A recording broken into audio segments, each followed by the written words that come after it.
வாரண்ட பொறுத்தவரைக்கும் அங்க வந்து இதுக்கு 2க்குமே சம்மந்தம் இல்லாம ஒரு போலீஸா இருக்கிற மாரி எங்களுக்கு இருந்துச்சு. இது உண்மையா நடந்த சம்பவமா? இல்ல உங்களோட கற்பனையா? ஆக்சுவலா 3rd எபிசோடு வந்து உண்மை சம்பவம். சிறையா இருக்கட்டும், மாரி செல்வராஜ் சாரோட படமா இருக்கட்டும், அவங்க எல்லாமே அவங்க பார்த்து சில போலீஸை வச்சு அவங்க எடுத்திருக்காங்க. இப்போ நானுமே அந்த மாதிரியான ஒரு பயத்தில் தான் இருந்திருக்கேன். போலீஸை பார்த்து போலீஸ் வந்து இல்லை நம்மளை வந்து எப்போ வேணாலும் வந்து பிடிப்பாங்க. ஒரு அக்யூஸ்டை வந்து நான் வந்து கொஞ்சியோ சிரிச்சோ பேச முடியாது. ஸோ அவங்கள நான் மிரட்டி தான் பேசுவேன். மிரட்டினா அப்போ தான் உண்மையை வாங்க முடியும். அவன் வந்து போலீஸ் 10 மடங்கு இருக்காங்கன்னா அவன் 100 மடங்கு இருப்பான். நீ என்ன வேணால் பண்ணிக்க, நான் எதுவுமே சொல்ல மாட்டேன். வீட்டில் பெரியவர்கள் எங்களோட முன்னோர்கள் இருக்கவங்கள வச்சு நாங்கள் பண்ணுவோம். ஸோ அவங்க தான் வந்து எங்களுக்கு பாதுகாப்பாக இருப்பாங்க. ஒரு நம்பிக்கை தான். மாரி செல்வராஜ் சார் வந்து அதிகமாக யூஸ் பண்ணியிருப்பாங்க. கர்ணன் படத்தில் கூட அந்த தங்கச்சி கேரக்டர் யூஸ் பண்ணியிருப்பாங்க. நீங்க ஒரு இன்டர்வியூல சொன்னீங்க, நானே கருப்புன்னு தான் ஃபர்ஸ்ட் வைக்கிற மாதிரி இருந்துச்சு அப்படின்னு. அப்புறம் எதுக்கு டைட்டில் சேஞ்ச் ஆச்சு? இல்லை, நாங்கள் 2.5 வருஷத்துக்கு முன்னாடியே வந்து இந்த வாரண்ட்டுங்கிற ஸ்கிரிப்ட் வந்து எழுதிட்டோம். அதில் வந்து கருப்பு தான் இருந்துச்சு. கருப்புன்னு சொல்லி தான் எழுதிருந்தோம். ஆக்சுவலாக நாங்கள் ரெஜிஸ்டர் பண்ணல, அவ்வளோதான்.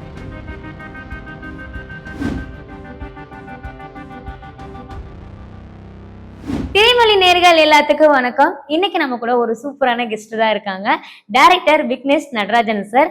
அவர்கிட்ட இப்ப இருக்க தமிழ் சினிமால நிறைய விஷயங்கள் மாற்றங்கள் வந்திருக்கு. ஸோ அதை பத்தி நம்ம இன்னைக்கு கேட்டு தெரிஞ்சுக்க போறோம். அது இல்லாம அவருக்கான ஒரு ப்ராஜெக்ட் நிறைய போயிட்டு இருக்கு.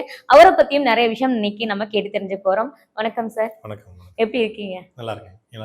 நானும் நல்லா இருக்கேன். ரீசெண்ட் டைம்ல நிறைய விஷயங்கள் வந்து தமிழ் சினிமால பார்த்துட்டு இருக்கோம். முக்கியமா இப்போ உங்களோட வெப் சீரிஸ் வாரண்ட் அப்படின்னு ஒரு வெப் சீரிஸ் வந்து எல்லாரும் பேசுற ஒரு வெப் சீரிஸாவே மாறி இருக்கு.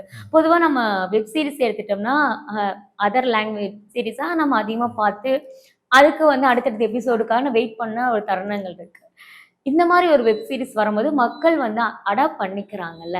ஸோ இந்த ஐடியா வெப் சீரிஸ் தான் பண்ணணும் அப்படின்னு ஒரு ஐடியா உங்களுக்கு எப்படி வந்துச்சு? இந்த வெப் சீரிஸ் தான் பண்ணணுங்கிறது இல்லை, கிடையாது. எங்களுக்கு வந்து ஆக்சுவலாக வந்து ஃபஸ்ட்டு ஓப்பனிங் வந்து விலங்கு தான். இப்போ பிரசாந்த் பண்ண விலங்கு தான். ஸோ விலங்கு தான் வந்து எங்களுக்கு வந்து வெப் சீரிஸ் பண்ணுறதுக்கான ஒரு கான்ஃபிடென்ட் கிடச்சிது. ஸோ அதனால் விலங்கு பண்ணி முடிக்கும் போது அடுத்து ஒரு கதையாக இருந்து எங்களுக்கு கிடைச்சது தான் வாரண்ட். ஓகே. ஸோ இதை வச்சு நாங்கள் அடுத்து பிளான் பண்ணலான்னு சொல்லும்போது நான் நிறைய போலீஸை பார்த்து பேசி நிறைய விஷயங்கள் கேதர் பண்ணி ஒரு கதையாக ரெடி பண்ணது தான் அந்த வாரண்ட். ஸோ இதை நாங்கள் வந்து ஜி5ல வந்து நாங்கள் அப்ரோச் பண்ணும்போது அவங்க சரி ஓகே நீங்கள் வந்து வாரண்ட் வந்து ஒரு வெப் சீரிஸாக பண்ணுங்க, இது ஒரு விலங்கோட வேர்ல்டாக வந்து பண்ணாங்க நல்லா இருக்கும்னு சொல்லி பிளான் பண்ணி அப்படி பண்ண ஆரம்பிச்சதான் நாங்கள் இந்த விலங்கு. சார், என்னை பொறுத்த வரைக்கும் போலீஸ் அந்த வாரண்ட் முழுக்க வந்து போலீஸ் ஸ்டேஷன்ல போலீஸ் அந்த சரௌண்டிங்ல என்ன கதைகள் நடந்திருக்கும், என்ன மாதிரி விஷயங்கள் நடக்கும் அப்படிங்கிறது தான் அந்த வெப் சீரிஸ்ல நான் பார்த்த மாதிரி இருந்துச்சு. என்னோட புரிதல் அந்த வெப் சீரிஸ் அதுதான் அப்படின்னு சொல்லி எனக்கு இருந்துச்சு. நான் இதுக்கு முன்னாடி நிறைய படங்கள்ல பார்த்திருக்கேன். நம்ம தனுஷ் சார் மூவியில எடுத்துக்கலாம், அந்த மாரி செல்வராஜ் டைரக்ஷன்ல ஒரு கதை வந்து வந்துச்சு. அதுல போலீஸ்னா இப்படித்தான் இருப்பாங்க, ஒரு அடித்தர மக்களை வந்து ரொம்ப டார்ச்சர் பண்ணுவாங்க, எந்த கேஸ்னாலுமே அவங்க மேலதான் போடுவாங்க அப்படின்னு ஒரு நம்ம ஒரு கண்ணோட்டத்துல நம்ம மக்களுக்கு வந்து ஒரு புரிதலை வந்து அவர் கொடுத்திருந்தாரு. அதே நம்ம இங்கிட்டு திரும்பி இப்போ ஒரு ரீசெண்டா வந்து சிறையை பார்க்கும்போது இப்படியும் போலீஸ் இருக்காங்க, ஒரு அவங்க என்னதான் இருந்தாலும் அவங்க ஒரு ஹெல்ப் பண்றதுக்கும் போலீஸ் இருப்பாங்க அப்படின்னு ஒரு மனநிலைக்கு வந்து நம்மளுக்கு சிறை ஆகிடுச்சு. வாரண்ட பொறுத்த வரைக்கும் அங்க வந்து இதுக்கு 2க்குமே சம்மந்தம் இல்லாம ஒரு போலீஸா இருக்கிற மாதிரி எங்களுக்கு இருந்துச்சு. இது உண்மையா நடந்த சம்பவமா இல்ல உங்களோட கற்பனையா? இதுல வந்து எல்லாமே உண்மை சம்பவம்னு சொல்ல முடியாது. ஆக்சுவலா 3rd எபிசோடு வந்து உண்மை சம்பவம். அந்த வாரண்ட் தான் நாங்கள் ஃபர்ஸ்ட் கேட்க போனது. ஓகே. ஸோ ஒருத்தவங்க வாரண்ட்னு எங்களுக்கு இது வரைக்கும் வாரண்ட்னாலே வந்து பிடி வாரண்ட் கொடுக்குறாங்க, போய் பிடிக்கலாம் அப்படிங்கிறது மட்டும் தான் என்னோட புரிதலாக இருந்தது. ஸோ வாரண்ட்டுங்கிறது ஒன்று இருக்குது, அது வந்து நான் பெயிலபிள் வாரண்ட், என்பிடபிள்யூ அப்படின்னு சொல்லுவாங்க. ஸோ இப்படி ஒரு வாரண்ட் வந்து இது வரைக்கும் கைதியாக இருந்தவங்க அவங்க வந்து அப்போ ரிலீஸ் ஆகி வெளியே போனதுக்கப்புறம் அவங்களுக்கு வந்து கொடுக்க போகிறது தான் வந்து அது வாய்தா கொடுப்பாங்க. வாய்தா வராமல் இருக்கவங்களுக்கு வந்து வாரண்ட் கொடுப்பாங்க அப்படிங்கிறது. ஸோ இது வந்து சாதாரண சின்ன சின்ன விஷயங்கள் தான். இதில் என்னன்னா சுவாரஸ்யமான வந்து என்னன்னா, இதை வந்து சில பேர் வந்து வாரண்ட் இருக்கிறது தெரியாம வராம இருப்பாங்க. ஸோ அவங்க எங்க இருக்கான்னு யாருக்குமே தெரியாது. ஸோ அவங்களை தேடி கண்டுபிடிக்கிற ஒரு விஷயம் இருந்துச்சு. அது எங்களுக்கு புதுசா இருந்தது. ஸோ அதனாலதான் இந்த சப்ஜெக்ட் எடுத்தோம். இன்னொன்னு, இப்போ நீங்க சிறையா இருக்கட்டும், மாரி செல்வராஜ் சாரோட படமா இருக்கட்டும், அவங்க எல்லாமே அவங்க பார்த்து சில போலீஸை வச்சு அவங்க எடுத்திருக்காங்க. இப்போ நானுமே அந்த மாதிரியான ஒரு பயத்துல தான் இருந்திருக்கேன். போலீஸை பார்த்து போலீஸ் வந்து இல்லை நம்மளை வந்து எப்போ வேணாலும் வந்து பிடிப்பாங்க. ஹெல்மெட் போடாம போனா ஒரு பயம் இருக்கும். சரி, சின்ன சின்ன விஷயங்கள் எங்களுக்கும் பயம் இருந்தது. ஆனா விலங்கப்ப நாங்க பேசும்போது அந்த பயம்லாம் கொஞ்சம் கொஞ்சம் போக ஆரம்பிச்சுச்சு. ஸோ அதுவே வந்து இப்போ வாரண்ட்ல போய் நானா தனியா போய் பேச ஆரம்பிக்கும்போது, எனக்கு சுத்தமா அந்த பயம் போயிடுச்சு. ம். பயம் போயிடுச்சு மீன்ஸ் அவங்க மேல பயங்கிறதே ஏன் வரணுங்கிறதே கேள்வியா இருந்துச்சு. ஓகே. ஏன்னா அவங்க எனக்கு ஃபர்ஸ்ட் நான் போகும்போது சார்ன்னு தான் ஃபர்ஸ்ட் கூப்பிட்டேன். ம். அப்புறம் கொஞ்சம் கொஞ்சமா போக போக போக போக அவங்க அண்ணன் கூப்பிட ஆரம்பிச்சேன். ஸோ அவங்க வீட்டுக்கு போறதா இருக்கட்டும், நான் எப்போ போனாலும் எனக்கு வந்து சாப்பாட்லேருந்து, டீ வச்சு தர்றதுலேருந்து எல்லாமே வந்து வீட்டுக்கு ஒரு கெஸ்ட் மாரி தான் என்னைய பார்க்குறாங்க. ஸோ அவங்களுமே என்னை நம்பி மீன்ஸ் என்னன்னா, அவங்க எல்லா விஷயத்தையும் சொல்ல ஆரம்பிச்சாங்க. எனக்கு இப்படிதான்ப்பா இந்த போலீஸ் வேலை கிடைச்சுச்சு. ஸோ எல்லாருக்கும் வந்து ஒரு வேலைக்கு போகணும்னு ஆசை இருக்கும்ல. அது மாரி எனக்கு வந்து வேலை நெறைய வேலை தேடினேன் கிடைக்கல. ஸோ எனக்கு இந்த வேலைக்கு வந்து எனக்கு உடல் தகுதி இருந்தனால நான் போய் கஷ்டப்பட்டு ஜாயின் பண்ணேன். அப்படின்னு ஒவ்வொருத்தவங்களும் ஒவ்வொரு பாயிண்ட் ஆஃப் வியூல போய் போலீஸ் வேலையில ஜாயின் பண்றாங்க.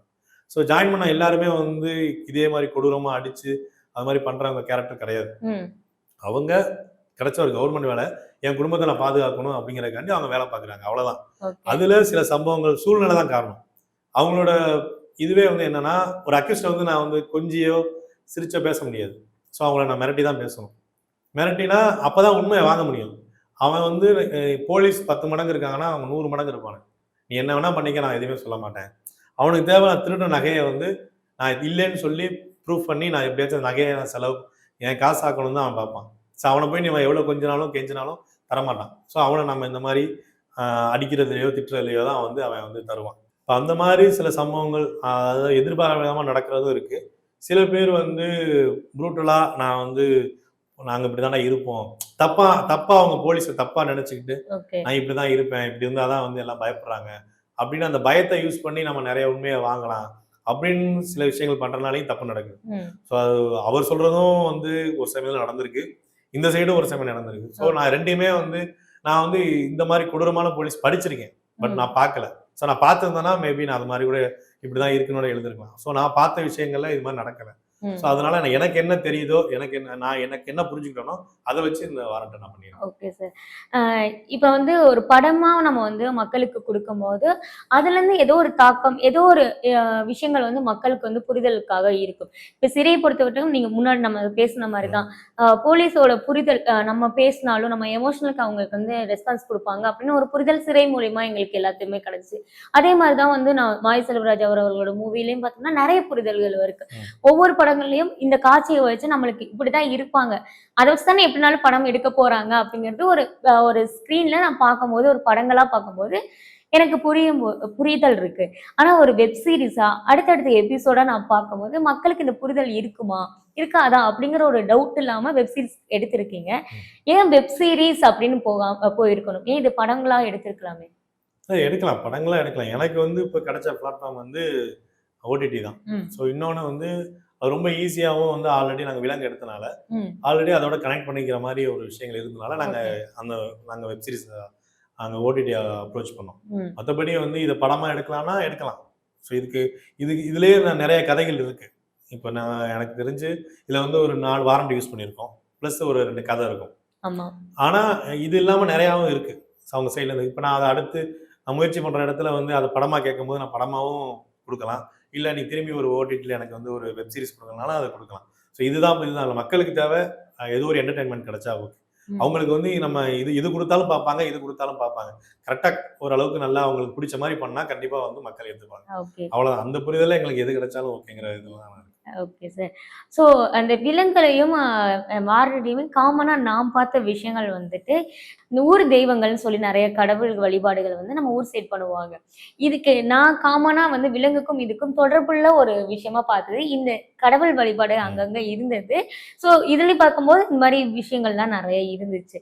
ஆ இந்த கடவுள் வழிபாட இதுக்குள்ள எதுக்கு கொண்டு வரணும் அப்படின்னு சில பேருக்கு வந்து முரணான ஒரு கருத்துகள் இருக்கு. எதனால அது கொண்டு வந்திருந்தீங்க? முரணான கருத்துக்கள் நான் இன்னும் பார்க்கல. ம். இல்லன்னா என்னன்னா, இப்ப ஊர் சைடுல குழந்தை பொறக்காம இருக்கும்போது சாமிகிட்ட வேண்டிப்பாங்க. ஆ எனக்கு பொறக்கிற குழந்தைக்கு நான் உன் பேர் வைக்கிறேன். அந்த மாரி வேண்டிப்பாங்க. இல்ல இப்ப எங்க ஊர்ல எடுத்துக்கிட்டீங்கன்னா, பிறவி எடுப்பு அப்படின்னு சொல்லுவாங்க. குதிரை இருக்குல்ல, குதிரை எடுப்பு தான் பிறவி எடுப்புன்னு சொல்லுவாங்க. ஸோ அது எங்க ஊர் சைடு ரொம்ப ஃபேமஸ். புதுக்கோட்டை சைடு. இப்ப என் ஊர் வந்து அரியாணி தான், எங்க கிராமம். அந்த கிராமத்துல இது நடக்கும். ஸோ அங்க வேண்டிக்கிட்டு குழந்தை பிறக்கணும், இல்ல உடம்பு சரியாம இருக்கவங்களுக்கு சரியாகணும், ஸோ எனக்கு வேலை கிடைக்கணும். இது மாரி நெறையா விஷயங்களுக்கு வேண்டிக்கிட்டு அவங்க வந்து அந்த ஆ, தெய்வங்களுக்கு வந்து இது பரிகாரம் செய்யற மாதிரியான ஒரு விஷயம் தான். ஓகே. ஸோ அதனால எனக்கு வந்து இது வந்து ஏன் இதை சம்மந்தப்படுத்தணும். இப்போ இவன் பேர் ஹீரோட பேரே வந்து கோட்டை கருப்புசாமி தான். ஸோ சாமியோட பேரை தான் வச்சிருக்கோம். எனக்கு பிறக்கிற குழந்தைக்கு உன் பேர் வைக்கிறேன். அது ஆக்சுவலாக பேக் ஸ்டோரியா பார்த்தா இந்த மாதிரியான ஸ்டோரிகள்லாம் இருக்கு.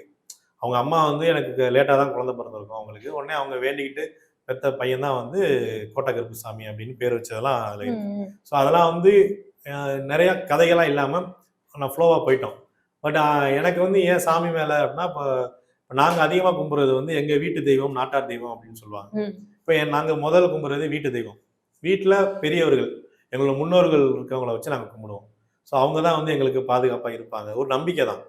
ஸோ அது அந்த ஆன்மா எங்களோட பாதுகாப்பாக இருக்கும் அப்படின்னு சொல்லி ஒரு நம்பிக்கை தான். அது மாரி செல்வராஜ் சார் வந்து அதிகமாக யூஸ் பண்ணியிருப்பாங்க. கர்ணன் படத்தில் கூட அந்த தங்கச்சி கேரக்டர் யூஸ் பண்ணியிருப்பாங்க. இன்னொன்று என்ன சொல்லுவாங்கன்னா, பெண்கள் தான் அதிகமாக தெய்வமாக வச்சு கும்பிடுன்னு சொல்லுவாங்க வீட்டு தெய்வத்தை. அந்த அந்த மாதிரியான கதைகள் என்னன்னா, அவங்கெல்லாம் வந்து ஆணவ கொலைகள் பண்ணப்பட்டவங்கள தான் வந்து தெய்வங்களா வச்சு கும்பிடுவாங்க. தெய்வங்களா வச்சு கும்பிடும்போது அவங்க அந்த ஆன்மா வந்து நம்ம வீட்டுக்கு வந்து சாமியா தான் இருக்கும் அப்படின்னு ஒரு நம்பிக்கை. அப்படிதான் வந்து ஊர் சைடில் வச்சு கும்பிடுவாங்க. இப்போ எங்க இதில் வந்து எங்களுக்கு வந்து ஒரு ஆண் தெய்வம் தான். ஸோ அவங்கள வச்சு அவங்க வந்து ஆணவ கொலைகள் பண்ணல. பட் ஆனால் அவங்க வந்து எங்களோட சமுதாயத்துக்கு அவங்க வந்து நிறைய விஷயங்கள் பண்ணியிருக்காங்கன்னு சொல்லி அவங்கள வந்து சாமியா கும்பிடுறோம். ஸோ இது மாதிரி ஊரோட காவல் தெய்வங்கள் நிறைய இருக்கு. இப்போ ஐயனார் சாமி எடுத்துக்கிட்டா அது காவல் தெய்வம் தான். கருப்பு சாமி, அப்புறம் கோட்டை கருப்புசாமி, சங்கிலி கருப்பன், இது மாதிரி எல்லாமே வந்து நம்மளோட காவல் தெய்வம் தான். இதுதான் வந்து ஊர் சைடு கும்பிடுவாங்க. அதுக்கப்புறம் அடுத்த ஸ்டேஜ் தான் வந்து நம்ம கும்பிட சிவனா இருக்கட்டும், பிள்ளையார், இந்த மாதிரி அடுத்தடுத்து இப்போ முருகனா அப்படி போயிருக்காங்களே தவிர, ஃபர்ஸ்ட் எங்களுக்கு நான் உடனே நான் இந்த படம் ஆரம்பிக்கும் போது கூட நான் ஃபர்ஸ்ட் நான் போயிட்டு வச்சு கும்பிட்டு வந்தது எங்க குலதெய்வம் தான். பிரசாந்தும் அதே தான். ஸோ எங்க ஊர் சைடு இது நிறைய இருக்கு. ஆனா அது வெளியில இருக்கவங்களுக்கு தெரியாதுங்கிறது வந்து கொஞ்சம் லேட்டா தான் எங்களுக்கு தெரியும். ஸோ அவங்க இதெல்லாம் இப்படிலாம் இருக்கா, எல்லா வீட்டுக்குமே ஒரு குலதெய்வம் இருக்கும். கண்டிப்பா அவங்க போய் கும்பிடுவாங்க, எப்பயாச்சும் போய் கும்பிடுவாங்க. சில பேருக்கு அது போகாம இருக்கனால தெரியாம இருக்கலாம். ஸோ அது வந்து ஒரு நம்பிக்கை. என்னன்னா நம்ம முன்னோர்களை தான் நம்ம கும்பிடுறோம். ஸோ முன்னோர்கள் எப்போதும் நம்ம கூட இருப்பாங்கன்னு ஒரு நம்பிக்கை. ஸோ அதனால தான் நாங்கள் இதில் வந்து நிறையா அதை யூஸ் பண்ணியிருந்தோம். இன்னொன்று இதை வந்து இந்த வேலையில் வந்து நல்லபடியாக இருந்துட்டான்னா இவனுக்கு வந்து ஃபர்ஸ்ட் ஓப்பனிங்கே அது இருக்கும். ஓப்பனிங்கே வந்து கருப்புசாமி, கோட்டை கருப்புசாமி ஓப்பனிங்லேயே வந்து அந்த தீபத்தை காட்டி அவர் சொல்லியிருப்பாரு, இது மாதிரி வந்து நல்ல வேலை கிடைச்சிருச்சுல, அடுத்த பிறவி எடுப்புக்குள்ள அவனுக்கு ஒரு வேண்டுதலை முடிச்சிரு அப்படின்னு சொல்லியிருப்பாரு. அதுதான் எண்டில் பார்த்தீங்கன்னா அந்த கோயிலில் வந்து கூதல் தூக்கிட்டு வந்து நிப்பாட்டுற, ஒரு சிலையை தூக்கிட்டு வந்து நிப்பாட்டுறதோட முடிச்சிருப்பேன். ஸோ இது எங்கள் ஊர் சைடு இருக்கதான் நான் வந்து காமிச்சிருக்கேன். பட் இது வந்து நான் இதை சம்மந்தப்பட்டு அதை சம்மந்தப்பட்டு நான் வைக்கல. ஸோ எனக்கு தெரிஞ்ச விஷயத்த நான் சொல்றேன். அது சில பேருக்கு வந்து எனக்கு நீங்க சொல்ற மாதிரி எனக்கு வந்து தப்பா இருந்துச்சானே எனக்கு தெரியல. ஓகே. ஏன்னா நிறைய பேர் வந்துட்டு நிறைய பேர் இதை சொல்லியிருக்க மாட்டாங்க. ஏதோ ஒரு சில பேர் சொன்னனால நான் உங்கள்ட்ட அதை நான் கேட்கிறேன். ஆனா அந்த படங்கள்ல வந்துட்டு சம்பந்தமே இல்லாம நிறைய விஷயங்கள் வந்த மாதிரி வந்து ஏன்னா போஸ்டர் பார்க்கும் போதுமே வந்துட்டு அதுல வந்துட்டு கருப்புசாமி ஒரு வேல் வச்சு நிக்கிற மாதிரி ஒரு போஸ்டர்ல நம்ம படத்தோட போஸ்டர் இருந்துச்சு. நிறைய பேரோட கருத்துக்கள் என்னன்னா, வார்டு அப்படிங்கிற ஒரு டைட்டில் வந்துட்டு ஒரு போலீஸ் ஸ்டேஷன் நடக்கிறது, இதுக்கு என்ன வேணாமே நம்ம வந்து இது வச்சிருக்க போஸ்டர் ரெடி பண்ணிருக்கோம். எதுக்கு கோவில் சம்பந்தப்பட்ட கோவில் அந்த கடவுளை சம்பந்தப்பட்டும் அதுல வந்து போஸ்டர் இருந்துச்சு. சம்பந்தமே இல்லாம ஒரு போஸ்டருங்கும் போது மக்களுக்கு புரிதல் வந்து கம்மியா தானே இருக்கு அப்படின்னு நிறைய பேர் கருத்துக்களை வச்சிருந்தாங்க. அந்த கருத்து தான் உங்கள்ட்ட கேட்கிறேன். இந்த போஸ்டருக்குமே அதுக்கு ஏதாவது சம்பந்தம் இருக்கா? இல்ல, போஸ்டருக்கும் சம்பந்தம் இருக்கானா, பேரே வந்து கோட்டை கருப்புசாமி தான். ஸோ அதனால நாங்க அந்த சாமியை அந்த லாஸ்ட்ல எண்டில் கூட சொல்லியிருப்போம், எங்க அப்பா வந்து எனக்கு பேர் கோட்டை கருப்புசாமி வச்சாரு, அது காவல் தெய்வம். ஸோ காவல் தெய்வம் வந்து காக்குமே தவிர யாரையும் வந்து அழிக்காது. ஸோ அதனால நான் இந்த வேலையை நான் வந்து காக்கிற வேலையை கரெக்டாக பார்ப்பேன் அப்படின்னு சொல்லி தான் முடிச்சிருப்போம். ஸோ அதுதான் கதையோட கண்டென்ட்டாகவே வச்சிருந்தோம். இன்னொன்று இடையில ஒரு சின்ன ஒரு மெட்டஃபர் மாதிரி ஒன்று வச்சிருந்தோம். ஸோ அதை வந்து எடுக்க முடியாத சூழ்நிலை அதை விட்டுட்டோம். ஸோ அது வந்து இந்த லாஸ்ட்ல வந்து சிலையை தூக்கிட்டு வருவாங்கல்ல, அந்த சிலையை வந்து நான் வந்து ஒவ்வொரு இடத்துலையும் ஒவ்வொரு எபிசோட்லையுமே வந்து அவனோட குரோத் அப்போ அந்த சிலை வந்து கொஞ்சம் கொஞ்சமாக செஞ்சு வளருது. அவனோட ஏதாச்சும் ஒரு ஃபால் ஏற்பட்டுச்சுன்னா உடனே அந்த மழை பெஞ்சு அது கரையுது அப்படிங்கிற மாதிரி ஒன்று வச்சிருக்கோம். பட் அது வந்து நேரமின்மை காரணத்தினால எடுக்க முடியாமல் போயிடுச்சு. ஸோ அது மேபி அதை வச்சிருந்தேன்னா இந்த கேள்வி வந்திருக்காம இருந்திருக்கலாம். ஓகே. இதெல்லாம் தாண்டி இந்த போஸ்டர் நான் கேட்டிருந்தேன்ல, இதுல எனக்கு ஒரு பர்சனலா எனக்கு இருந்த விஷயம் என்னன்னா, இப்ப உங்களுக்கே தெரியும் கருப்பு ரிலீஸ் ஆகி சூர்யா சாரோட மூவி வந்து எல்லாருமே பேசுற ஒரு மூவியாவே இருந்துச்சு. ரொம்ப நாள் வெயிட் பண்ணி கருப்பு வந்ததுங்கிறது நம்ம எல்லாத்துக்கும் தெரியும். அந்த டைம்ல தான் வார்டோ அந்த வீக்ல தான் வந்துட்டு இந்த வெப் சீரிஸுமே ரிலீஸ் ஆகிருந்துச்சு. ஸோ நிறைய பார்க்கும்போது நாங்க பார்த்தது வந்து மேபி கருப்பு படத்துக்கு ரிலேட்டா இருக்கணுங்கிறதுக்காக இந்த போஸ்டர் ரெடி பண்ணாங்க. அந்த மாதிரிலாம் வந்து ஒரு புரிதல் இருந்துச்சு. நீங்க சொல்ற கருத்து வேற மாதிரி இருந்துச்சு. ஆனா இதுக்கு நீங்க ஒரு இன்டர்வியூல சொல்லியிருந்தீங்க, நானே கருப்புன்னு தான் ஃபர்ஸ்ட் வைக்கிற ஆமா. மாதிரி இருந்துச்சு அப்படின்னு. அப்புறம் எதுக்கு டைட்டில் சேஞ்ச் ஆச்சு? இல்ல நாங்க இது 2.5 வருஷத்துக்கு முன்னாடியே வந்து இந்த வாரண்ட்ங்கிற ஸ்கிரிப்ட வந்து எழுதிட்டோம். ம். அதுல வந்து கருப்புன்னு தான் இருந்துச்சு. கருப்புன்னு சொல்லி தான் எழுதியிருந்தோம். ஆக்சுவலா நாங்க ரெஜிஸ்டர் பண்ணல அவ்வளவுதான். ஸோ இந்த டைட்டில் வந்து சார் வைப்பாரு அப்படிங்கிறதெல்லாம் எங்களுக்கு தெரியாது. ஓகே. ஸோ நம்ம ஒரு கருப்புங்கிற கேரக்டரை வச்சு நம்ம இதை ஃபுல்லா யூஸ் பண்ணலாம். இப்போ ம். இதுலயே பார்த்தீங்கன்னா ஒரு இடத்துல கருப்புன்னு கூப்பிட்டதுக்கு அப்புறம் தான் அடிக்கிறதை நிப்பாட்டுவோம். ஸோ அதுவாகவே தான் டைட்டிலாவே வச்சிருந்தோம். ஸோ சார் வச்சதுக்கு அப்புறம் நாங்க ரெஜிஸ்டர் பண்ணல.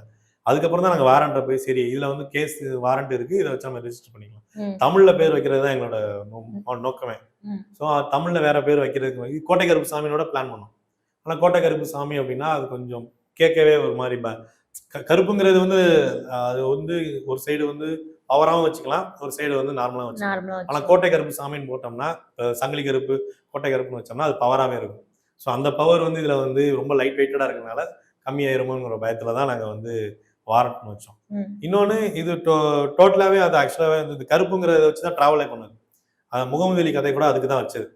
ஸோ உன்னோட பேர் வந்து எந்த இடத்துல வந்து நீ தொலைச்சியோ அந்த இடத்துல வந்து நீ மீட்கணும்னு சொல்ற மாதிரியான விஷயங்கள் இருக்கும். ஓகே. ஸோ அந்த கருப்புங்கிற பேரை லாஸ்ட்ல கூப்பிடுறது தான் நாங்க எங்களோட நோக்கமாவே இருந்துச்சு. அதனால பேர் வந்து சார் வச்சனால நாங்க மாத்தி இது வச்சோம். ஓகே. அதுதான் காரணம், வேற வேற